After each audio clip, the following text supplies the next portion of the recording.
Hello once again, this is an in-progress version of my prototype 0.6 for my blind game in Emergent Games technology. A lot of this might look very similar to the last prototype, but in fact it is a completely new Unreal project where quite a few of the blueprints I did just migrate over, like the rooms, with a few small changes, like the text renderer now being a part of the blueprint instead of being separate, because that just makes way more sense. Don't really know what I was thinking there. Um, but the player controller has been completely redone from the ground up to accommodate some of the new control changes, namely properly using input actions now to move around.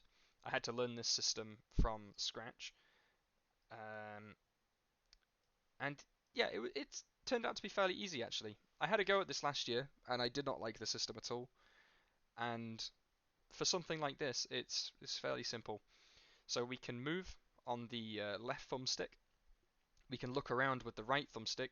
The move left thumbstick was set up in the Unreal Engine third person controller by default, so I did not make this. And I have one for shooting, which is on the right trigger of the controller. Now this does not work on keyboard. I could make it to work on keyboard, but considering the haptic feedback element, which isn't in this version currently, nor is a lot of the audio, um, I don't think I'll be running with keyboard, which opens the project up to a lot of new ideas. So, in the room blueprint, there are a few new things, namely the spawn speed and enemy difficulty. The enemy difficulty only changes the health of the enemies. They can now not just be one shot if I want, and the spawn speed changes how fast there is, or the time between the spawns, the delay. Um, so there's that. Let's have a quick look at what this looks like, and then Front we'll change courtyard. it. The text-to-speech is very buggy, and it's caused a few crashes in a couple of tests.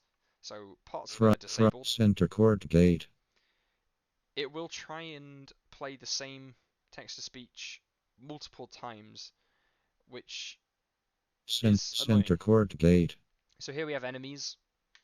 The enemies spawn, they start off really fast and they slow down. They actually slow down based on their proximity to the player. West gate tower. Now that is an example of the text-to-speech playing multiple times over itself and glitching out a lot. This has a serious impact on the performance of the game, especially later on.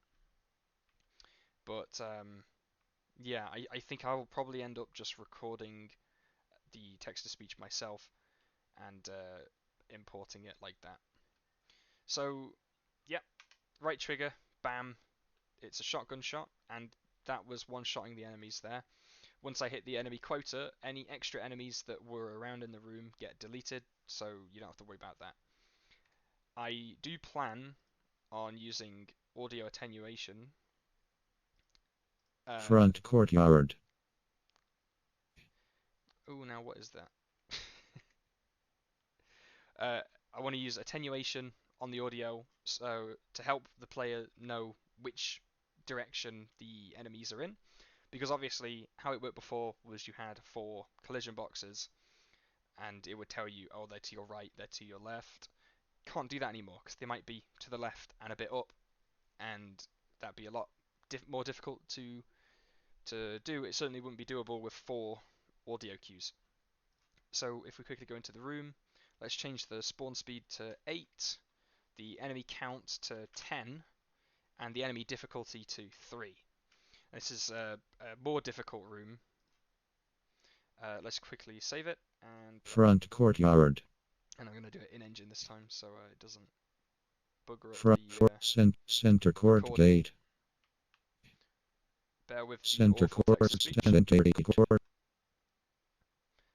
So now they spawn a lot slower, but they will take a lot more hits to take out.